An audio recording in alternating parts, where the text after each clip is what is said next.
Hello everybody, welcome back to another episode of Dream Daddy, a dad dating simulator. I am Nico, here from TikTok, taking over the channel, and we are going in with more dad dating.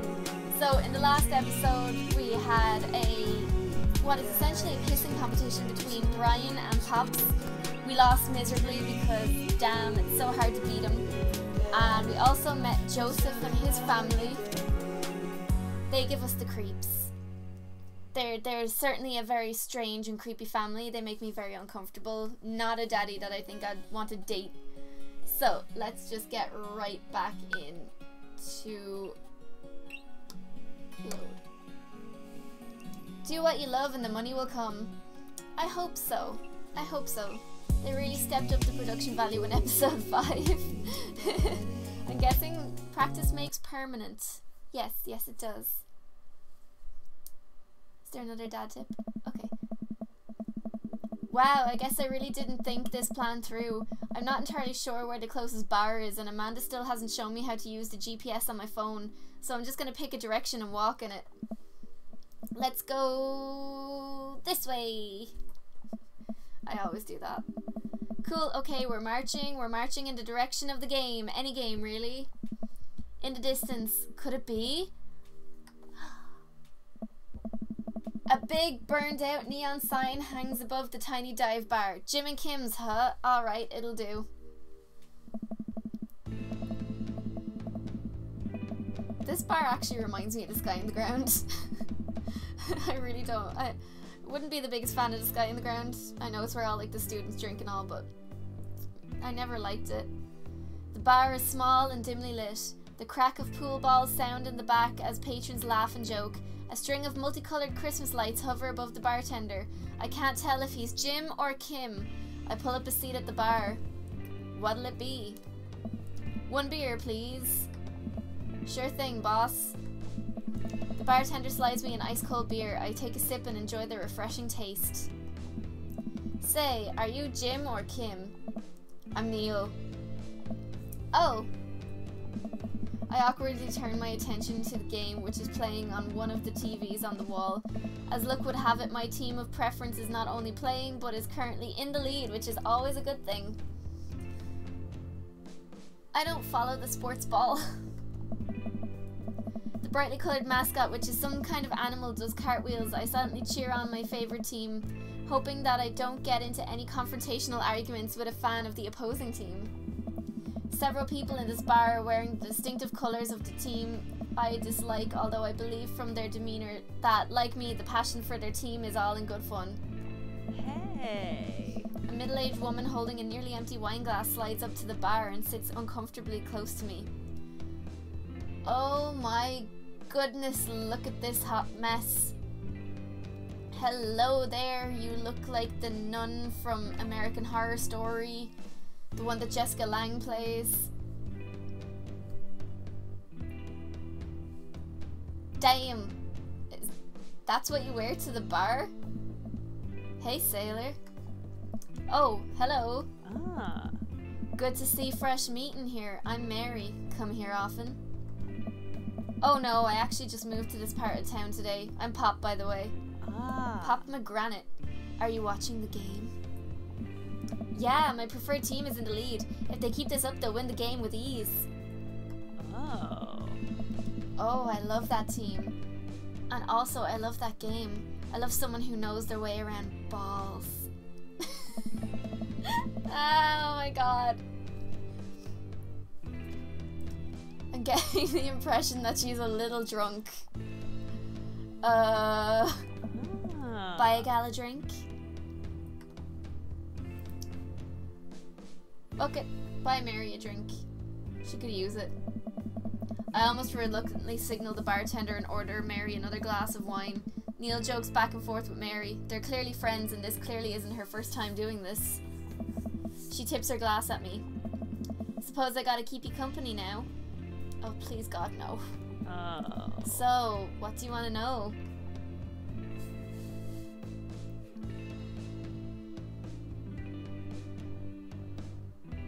What do you think of the game? They really are tossing those balls around, huh?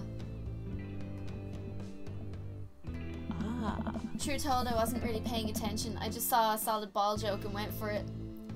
I can respect that a little bit better. That's respectable. So what else can you tell me about this part of town? It's quiet, that's for sure. If you want an idyllic little life with white picket fences, this is the place to do it. But every town has its secrets, you know. She takes a sip of her drink. That was a little too ominous for my taste. She leans closer. Oh. Would you like to learn some of my secrets? Oh boy. Maybe some other time. Come on. Suit yourself, sailor. Mary saunters off, setting her sights on the newest bar patron to enter. I happily watch the game over another beer. The game has gotten close in terms of points, a little too close than what I was comfortable with. After a particularly skilled player scores a number of points for the other team, putting them in the lead, I hear an affirmative grunt from another man at the bar. Go team! It's the brooding man from the coffee shop. He sits alone, sipping whiskey and watching the game as well. Oof. Hello, Trouble. Enjoying the game? I am now that we're winning. Oh, we must be rooting for different teams. In my opinion, my team is far superior. I have to disagree with that. Based on our win/loss record, I'd say that my team is superior. That's where you're wrong, since as it stands right now, my team is beating your team. Can't argue with that, man. The conversation ends there and we both go back to silently rooting for our respective teams. The game is close, with both sides playing their hardest to win. But in the end, my team prevails. Quiet cheers ripple through the bar. I raise a respectful glass to the man drinking whiskey. He raises his in response. An unspoken truce is formed between us based on mutual love for the game. He motions to the bartender, who pours 2 glasses of whiskey. The man slides one over to me. The name's Robert. Thanks, I'm Pop. Pop McGranite. Resident hot metal dad.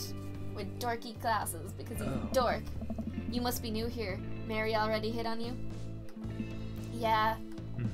Robert chuckles. Oh. She's a peach. Well, you picked the best bar in town. As slimy as it is, you'll never find a better spot than Jim and Kim's. Is there actually a Jim or Kim that runs this place? Oh. No, that'd be Neil. Neil waves from across the bar. I like Neil. I wish we had Neil. We need a Neil. There. Good guy, Neil. Not enough Neils in this world. Damn right. I wonder, could I convince Viola to start a bar? Maybe we could get a Neil. You a whiskey fella or a beer fella? Beer, but I'll drink most things. You like shots? I love shots. Thank God. Oh, I got love hearts. Robert nods to Neil, who serves up 2 shots of whiskey. He hands one to me. Here's to your health. We take the shots. The whiskey burns going down, but I try my hardest to look tough. Hey. Wait, I think this is what making friends is. Okay, Pop, this guy is out of my friend league, but I think if I play my cards right, we'll be pals in no time. Story of my life.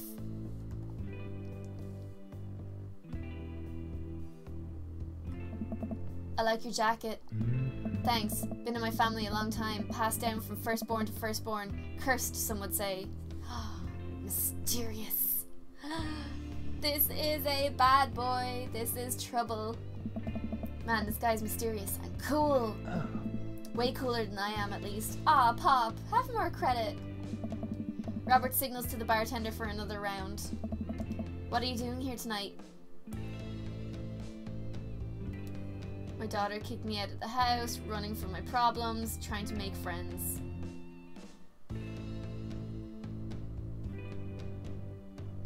I think if we say running from my problems, it might sound cool. The usual. Oh, look at that little smile. The bad boy can smile. It's a trap. It's a trap. You can't change a bad boy. Trust me, I've tried. I like your style. He gets up. Be right back. Gotta powder my nose. Oh, he's into the powder. Never seen Robert that... Oh, Okay, so it's Neil talking now. Never seen Robert this talkative. He must like you. Ha, I guess so. I gotta admit that Robert has a gruff charm to him. If a guy like that thinks I'm cool, then I really must be. You are cool, Pops. Believe in yourself. I am your maker. Robert comes back from the bathroom and grabs his leather jacket. I'm gonna go home. You heading my way? No, okay. Okay, no. I see where this is going. Robert and I leave the bar and find ourselves walking in the same direction. I live in this cul-de-sac down the way. Does everybody live there? Apparently. Me too. We just finished unpacking today. Great place to be. Good neighbours. Well, some of them. Who's that? We get to Robert's house, which is just a few houses away from mine. We stop and he turns to me. I don't kiss and tell, Pop. Oh? So are we doing this or what? We are absolutely most certainly not doing this. Hey. You know, do you want to come inside or not?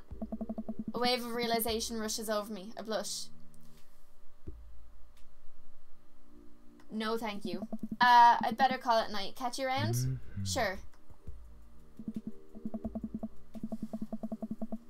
One night stands are always disappointing. Don't do it, Pops. I head home, head buzzing with whiskey. What did he mean by, are we gonna do this or not? I plop down on the couch and I'm asleep before I even get the chance to take off my shoes. Don't eat too close to your bedtime. How is that a dad tip? I wake up to a text from an unknown number. Rise and shine, early bird. Still want to work out? This is Craig, by the way. Craig! It's Jim Bro. Holy crap, it's 6 a.m. Who does 6 a.m. anymore? Without realizing it, I drift back asleep. Whoops, must have winked back out. I check my phone again. Hey bud, still want to get your swole on? I'm ready to tear up the track. Hit me up. God, the last thing I want to do right now is work out, but it is Craig. I do want to catch up. Go to the gym. Come on. You can do it. Hey my man, I need a few minutes to wake up, but let's meet in 20 minutes. After a few seconds, another text comes in. Sure thing. Meet me at the gym. I stretch and my bones creak. I gotta stop falling asleep on the couch. I throw off my blanket and... Hey, wait. I don't remember falling asleep with a blanket. Amanda must have took me in after I fell asleep. Bless that child. I reluctantly brush my teeth, throw on the only clothes I own that are even kind of gym appropriate, and head out. The neighbourhood is quiet and serene this early in the morning. Birds chirp and the grass is still wet with dew. Surprisingly, the gym is pretty crowded. I spot Craig standing out front stretching. Of course. He spots me and waves enthusiastically. Oh. Hey bro, good morning. Hi. Pretty sports boy. Hey, good to see you, man. I'm definitely not as pumped up as he is. Maybe I should have had some coffee before I left. Oh. You ready to kick some butt? Always. I get the feeling this is gonna be less of me kicking butt and more the gym kicking my butt. But I can handle it with you here. Oh. Dude, bro, that means a lot. Bro, I can't. This is too much. Look at me, so cute. We head into the gym and I'm immediately intimidated. Same. All of these people look like they could break me in half, and it seems like Craig is friends with all of them. I mean, it's not such a bad thing. He high fives and finger guns all of the cool jocks in the room. They look like they could and would steal my lunch money to spend on protein shakes. Nice. Come on, bud, let's warm up. We head over to the treadmills and start walking. Okay, I can walk. Walking is good. This is a decent place to be. Walking. So, I know we're on treadmills. Yes. And those over there are ellipticals. Oh. Very good. What is all this other stuff? Craig laughs. Oh, look at his cute smile. Look, he's all cute. Bro. They might look a little scary, but I guarantee all of them serve a specific purpose for building muscle mass.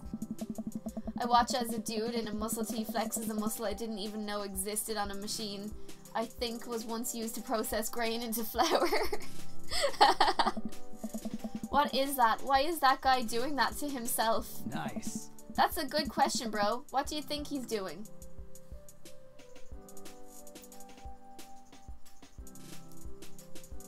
Training to crush people's skulls with his thighs.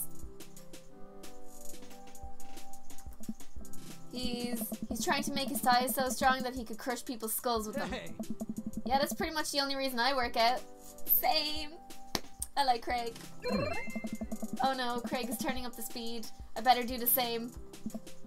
How long have you been doing the buff thing? Couple years. And what do you do when you're not dadding or working on buffing? Oh, I coach my twin softball team. Oh my god. That still counts as both dadding and buffing. I keep busy. What do you do for fun?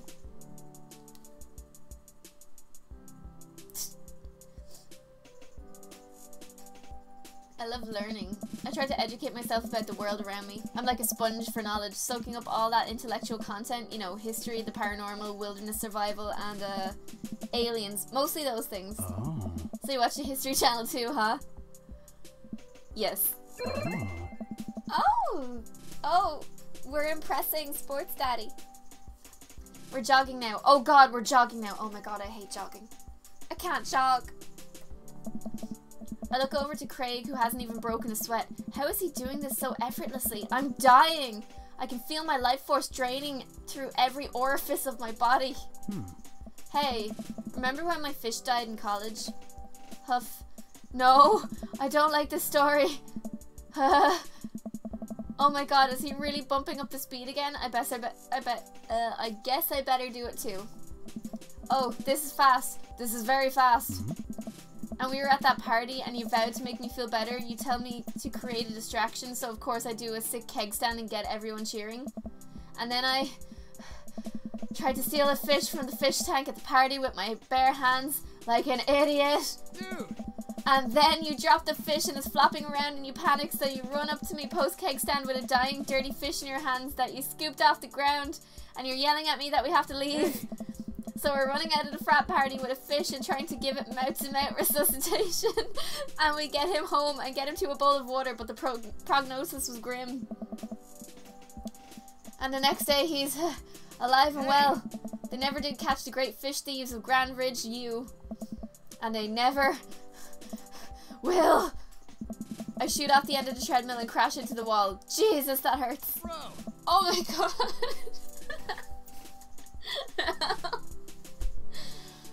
I am very comfortable with the energy in the studio right now. Dude, bro, are you okay? Craig offers me a hand and looks me over for injuries. I'm fantastic. I managed to stand up and rub my back. Doesn't hurt now, but I'm sure it will later. I don't know. You don't have to push yourself like that. Always know your limits. Yes, always know your limits. Well, I think I might call our gym adventure here. You sure? Yeah. Oh. Alright, well, here, I brought you this. Craig hands me a shaker bottle full of thick green liquid. I stare at it with what must be apparent distaste. It's a protein shake, bro. Oh, thank you. He wants me to drink it. Oh boy, here goes. I take a small sip. It's actually delicious. Wow, this is really good. Hey. And good for you. It's my special recipe. I'm pretty proud of it. He makes protein shakes. So much buff. So much. Bro. Let me know if you ever want to work out again. Maybe we can try running around the neighborhood if treadmills aren't your speed. No pun intended, bro. Oh my god. They've got matching eyebrows too. Oh my god, they're so bros. Good one. Well, I'm gonna go put some ice on this everything. I'll see you around. I leave the gym feeling ashamed. Craig used to order delivery from the pizza place across the street from our dorm, and now he can run circles around me. Literally. Man, I really gotta work on this dad bod. Hey, dad bod. We love a dad bod. But yeah, getting healthy is really good for you as well. I get home and lie down on the couch. It hurts to move. Oh god, I'm so old. Oh no, I must have fallen asleep. What time is it? Shoot, it's 3:55. I'm supposed to be at Amanda's school in 5 minutes. I frantically put on some clean clothes, apply a generous amount of deodorant, and run out the door. Everyone needs to know how to use power tools. Good point. I should probably learn how to use more power tools. Although, I can use a power drill fairly well. I arrive at Amanda's school and check in at the front desk. They give me a bright orange visitor sticker and send me on my way. I'm barely awake and feeling pretty haggard, but hopefully nobody will notice. I check my watch and I'm relieved to see that only 2 minutes late. Wait, was it room 103 or 108? I spot a youth standing in his locker and approach him for help. Excuse me, do you know where Mr. Vega's classroom is? The youth turns around and looks me up and down with heavily lined eyes. Emo boy! If I was a teenager again, I'd be dying over him. We stan emo boys. We stan goth boys. The youth turns around and looks me up and down with heavily lined eyes. Ugh. Come on, kid. I'm late for a meeting. Mr. Who? Mr. Vega? I don't know. Have you tried the exit? Okay, wise guy. Are you gonna help me or not? Fine. Up those stairs and to the left. Can't miss him. I head up the stairs and walk around, unable to find Mr. Vega's class anywhere. After a couple of minutes of searching, I head back downstairs. Oh, sugar! I get back to where the low-rent Jared Way is standing, full ready to give him a piece of my mind, when suddenly a head pops out of the classroom next to his locker. Oh. Lucian. Oh, his name's Lucian? Oh, fab. Fabulous. Totally goth. Don't you have a third period to get to? Oh, fine, Mr. Vega. Oh. Wow. Now I'm officially 10 minutes late. I glare at him as he walks away. We're not cool. Has he got 666 tattooed on his wrist? Damn. You must be Pop. This period's almost over. Would you mind waiting in the back? Do you know what, right? If it weren't for the mustache, 100%, totally, absolutely, but the mustache, no, sorry, can't do it. Mr. Vega leads me in and I take a seat in one of the comically small students' desks in the back. I might get stuck in this.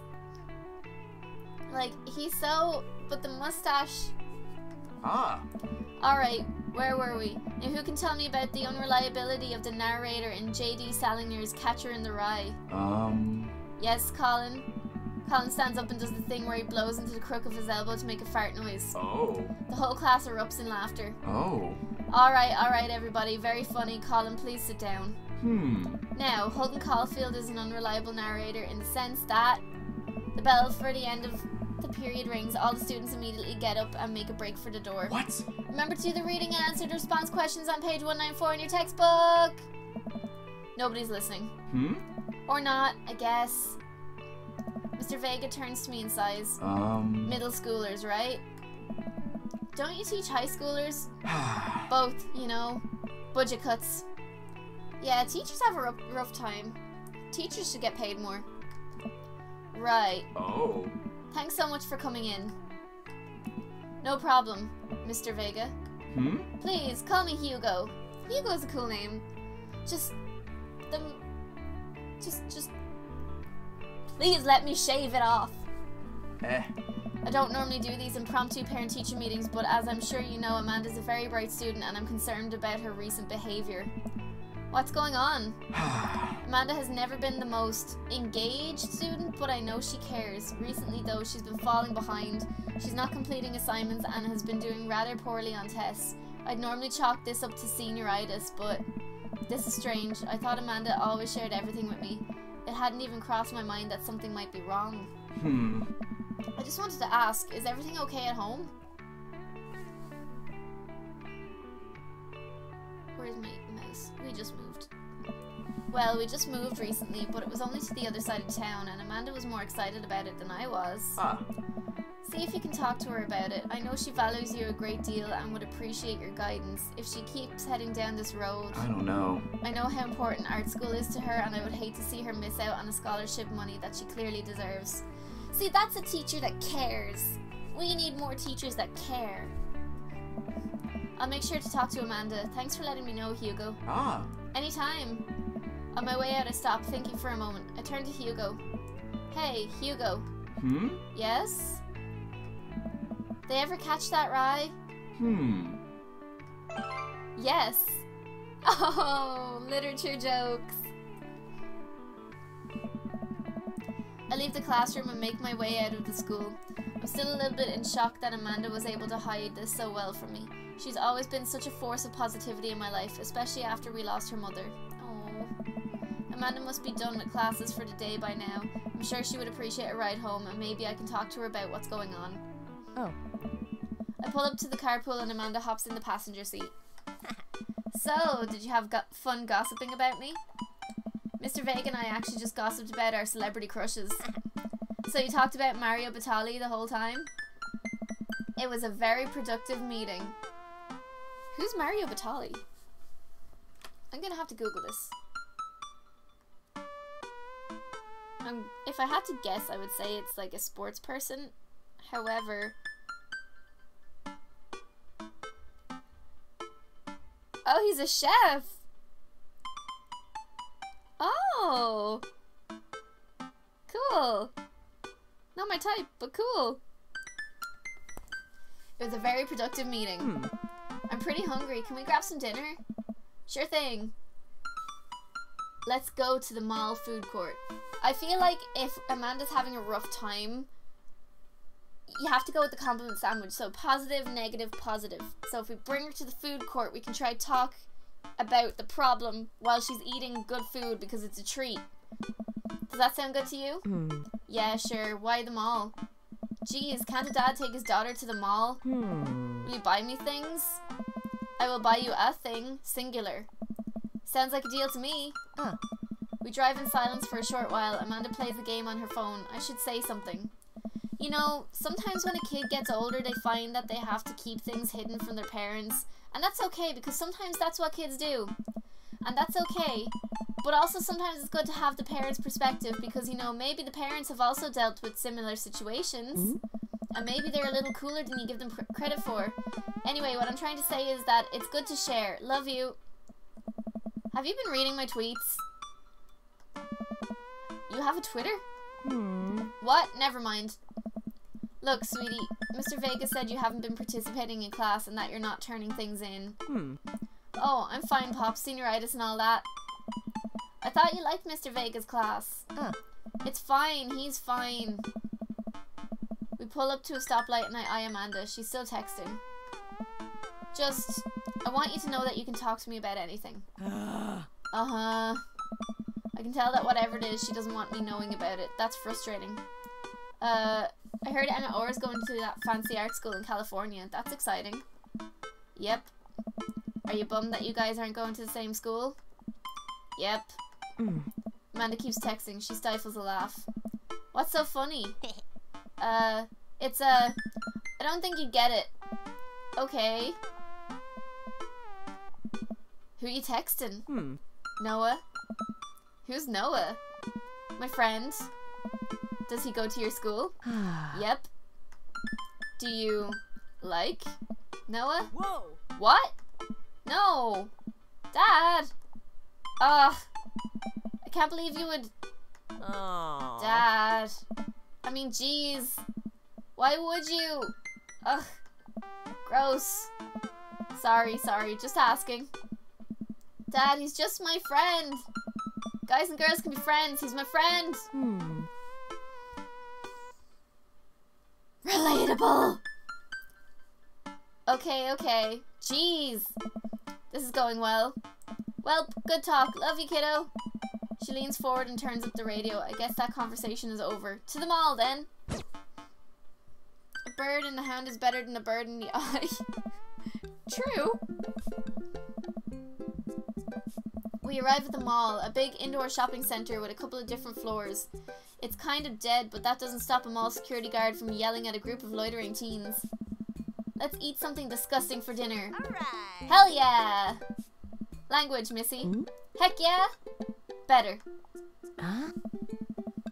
That reminds me of that scene in St. Trinian's where it's like, the reception's like, looks like she hasn't got a pot to piss in. Language, Bethany.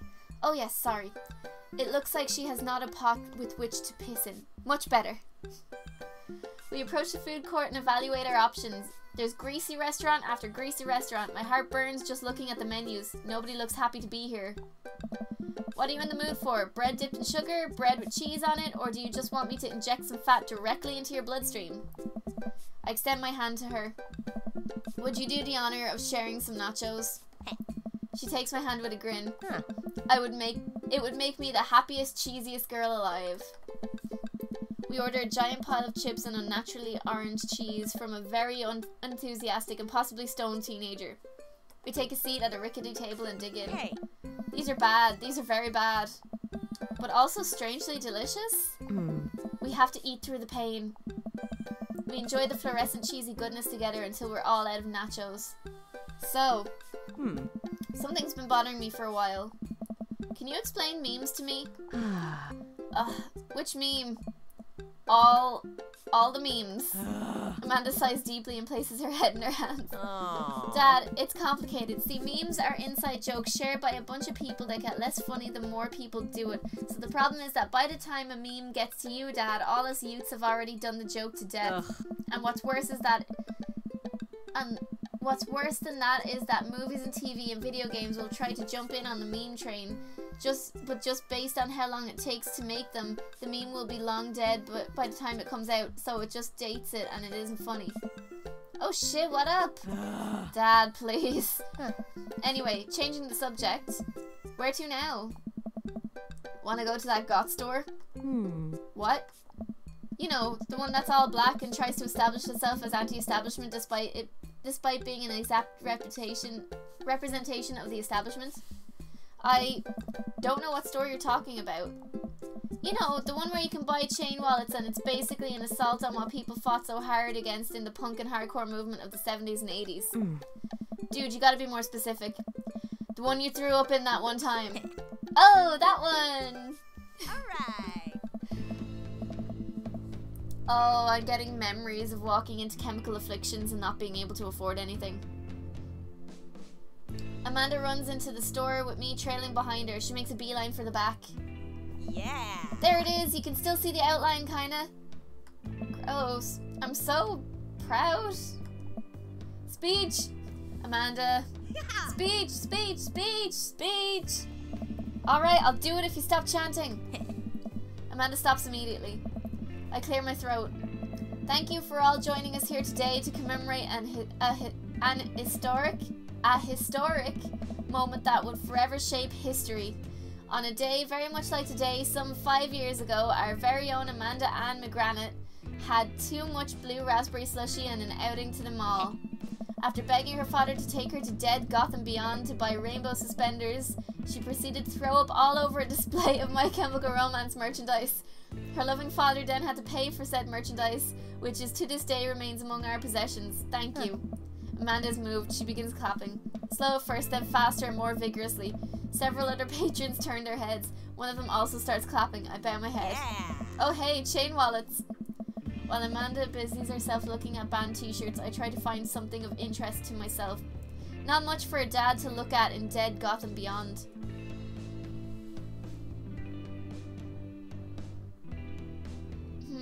What do we do here? Peruse the band t-shirts? Look at ironic mugs? Or check the clearance bin for hot deals? I reckon because Pops is a metal dad, peruse the band t-shirts. I barely know any of these bands. Cannibal Bone Party doesn't seem like music I enjoy, but they must be really happy that a retail outlet is carrying their merch. I hope their parents are really proud of them. Look, this is very important to me. I overhear a stifled argument over the cash register. An older gentleman is carrying a garment and showing it to a bored-looking cashier with pink hair. Hello, Goth Daddy. I can see that. Don't know what to tell you, dude. I just work here. Oh my. Listen, when I bought this online, the website said this blouse was Victorian inspired. However, when I received it, it clearly held the trademark of Edwardian dressage. Do you want a coupon? I can give you a coupon. Will you leave if I give you a coupon? Is there a manager present? People have to know what they are buying. I am the manager. I see. Well, it would seem that I have outside my welcome. Good day, shopkeep. Your superiors will receive a strongly worded letter by post. Whatever, dude. The man whirls around and storms out, his literal coattails trailing behind him. I can't tell if they are Victorian-inspired or Edwardian in nature. Amanda trots up to me with a t-shirt in one hand. Oh boy, here it comes. Hey, Dadtron 5000. Yes, I'll buy it for you. Wow, that was easy, thanks.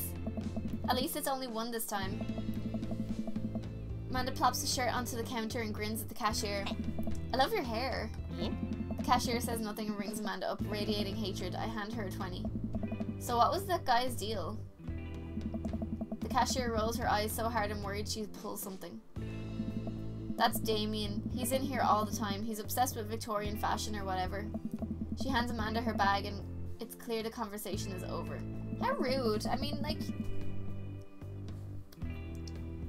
Not proper goth etiquette. When a baby goth or a baby alt compliments the more experienced goth / alt, you adopt them. You, like, encourage them. Be like, thanks! You should dye your hair too! We make our way out of the store and head home to get some rest. Amanda and I sit on the couch trying to find something to watch over bowls of ice cream. Huh. Oh cool, Long Haul Paranormal Ice Road Ghost Truckers is on. Your favorite, right? Oh my god, I want to watch this. Long Haul Paranormal Ice Road Ghost Truckers. Oh my god. Can please somebody make this? Oh hell yes, they have to make it over the Canadian tundra before the ice road melts, but also they're hunting ghosts. Also the trucks are haunted.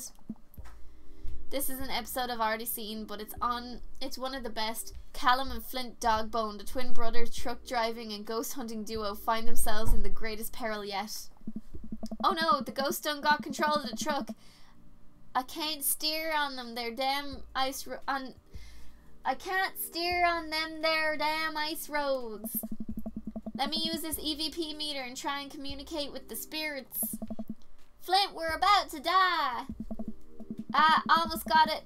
If you listen carefully, it sounds like it's saying, you're going to die.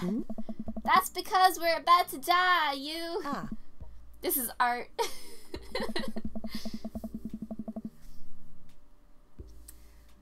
The episode ends and Amanda excuses herself to go and start arguments on the internet because she's a troll. I stay up a little longer, curious about the exploits of Callum and Flint Dogbone after their disastrous ice road accident. Afterwards I crawl into bed and get a good night's sleep. Okay guys, I think we're gonna leave it here because I don't think I'm gonna be able to read anymore without bursting into fits of laughter. I really hope you guys enjoyed this video as much as I did. There will definitely be more of this. We're going to see it out to the end. If you like this video, make sure to like, comment, and subscribe. Share it with your friends. Have a laugh. Check me out on TikTok. Also, my Etsy store is open now, so if you guys want to check that out, there's some really cute stuff up on there. And yeah, see you in the next video. Bye, guys!